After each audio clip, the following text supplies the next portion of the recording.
les bases du droit congolais, vous pouvez vous adresser à moi pour que soit je vous forme, soit je vous encadre pour les étudiants. Encadrement, c'est pour les étudiants et la formation, c'est pour les personnes autres que les étudiants qui font du droit. Je vous conseille vivement de vous abonner à cette page, d'activer la cloche des notifications et de partager la vidéo autour de vous. Si vous êtes étudiant, vous pouvez partager cette vidéo à vos amis étudiants de la faculté de droit car ça va leur servir. On commence tout de suite la vidéo pour parler donc du droit constitutionnel.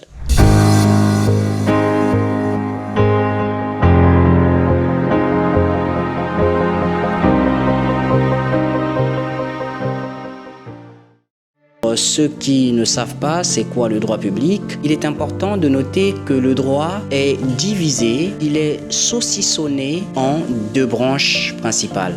D'une part, nous avons le droit public, d'autre part, nous avons le droit privé. Le droit public, qu'est-ce que c'est? Le droit public, c'est cette branche du droit qui concerne l'État, l'administration, les institutions publiques. En réalité, c'est la branche du droit qui gère l'intérêt général.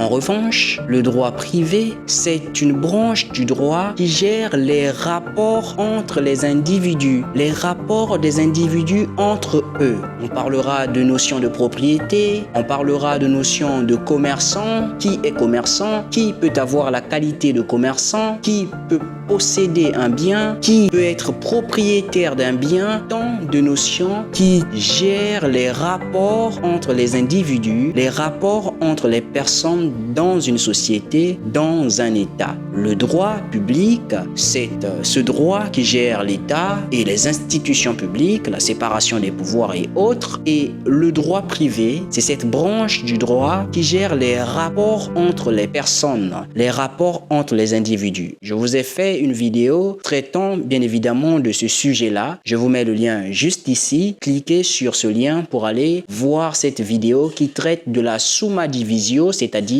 de la grande division du droit en deux branches. Je vous laisserai également le lien dans la description pour que vous alliez visiter, que vous alliez visionner cette vidéo. Elle vous rendra service car vous comprendrez la réelle distinction qui existe entre le droit public d'une part et le droit privé d'autre part. Distinction opérée entre le droit public et le droit privé. Revenons donc à la définition du droit constitutionnel. Le semestre, donc l'étude de cette discipline est scindée en deux parties. Et il est important de noter que le droit constitutionnel ne s'étudie qu'en première année de droit. La première année correspondant aux deux semestres universitaires. Le premier est le cependance. Il faudrait qu'il existe sur le territoire de l'État un gouvernement qui va donc exercer une souveraineté. Toutes ces notions seront vues dans cette première notion du droit constitutionnel étudiée au premier semestre. Après la notion de l'État,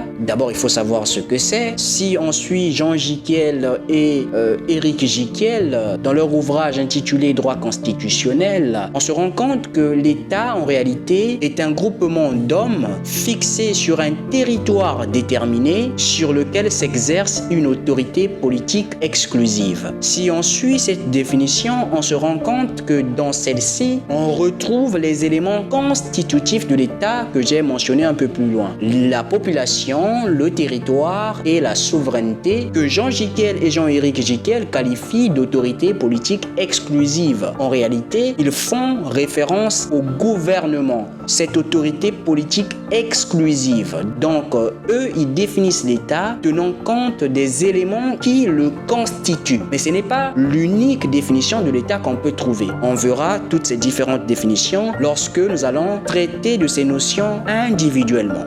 Donc la première notion qui est étudiée à la faculté de droit au premier semestre, à l'université Marine Ngouabi notamment, nous avons la notion d'État. La deuxième notion, c'est la notion de la constitution. Ici, on va se poser la question de savoir c'est quoi une constitution. On va essayer de voir quels sont les différents types de constitution. On verra quelles sont les formes de constitution. On verra quelle est la constitution qui est en vigueur ou appliquée applicable en République du Congo. La théorie classique de la séparation de pouvoir que vous allez étudier au premier semestre, d'où avoir quelqu'un à ses côtés pour l'encadrer, comme le maître nageur qui va que la France est un État qui a choisi pour régime politique